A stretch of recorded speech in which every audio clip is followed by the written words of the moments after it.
Hello everybody, thanks for stopping by. Welcome back to the channel. This is KCR-Mark.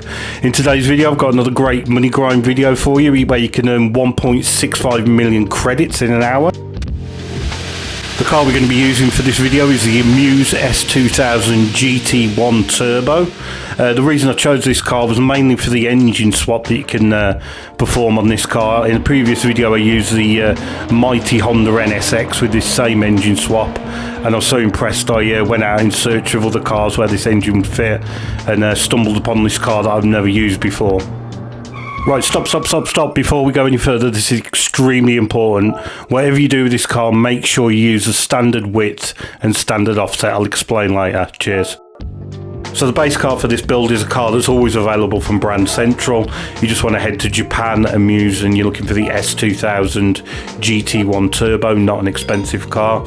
Now this is involving the engine swap from the Super GT NSX. Just double check your garage first. I quite often forget, and I actually already own this engine. The build itself is very cheap. You just need ballast, full transmission, full customised transmission, racing hard tyres, and racing intermediate tyres. It's a very cost-effective build, this one. It's mainly just all to do with the chassis and diff.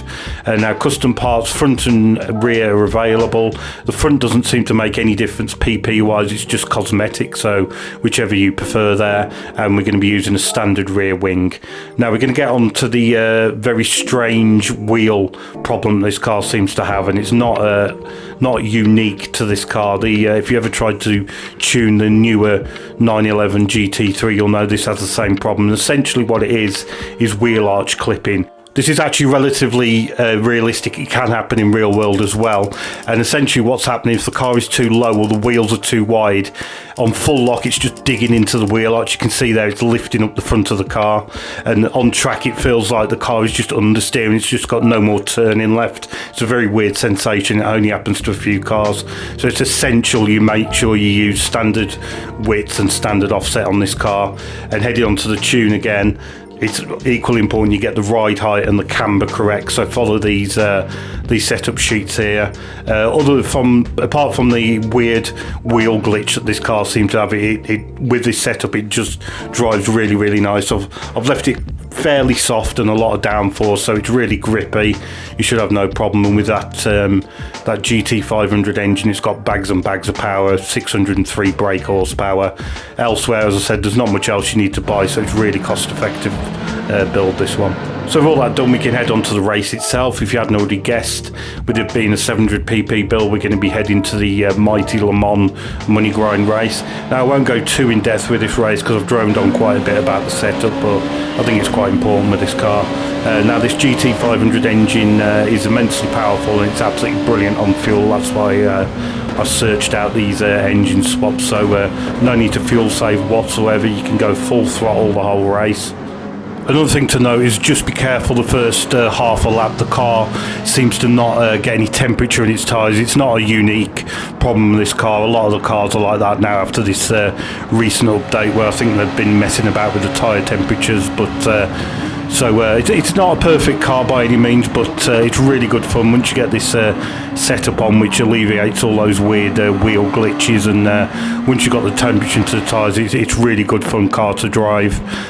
Pretty quick down the straights, 180, 190 I think it does down the straights. And of course with that GT500 engine being the star of the show with this car, it's really good on fuel. You don't really need to fuel until the very end of lap 4, but just depends on the weather pattern you get. I got an absolute shocker in this race. It was just all over the place. I got caught out on slicks in the wet, and then it was just a bit of a nightmare. But the car was good enough to win the race, no problem. It handled really nice in the wet conditions as well on the intermediates. So in summary, a really enjoyable car. Like I say, it's not perfect, it has got a few issues, but once you put that tune on there, it alleviates all those issues, and it's really good fun to drive, nice and grippy, and obviously really good on fuel as well, which helps massively with this race.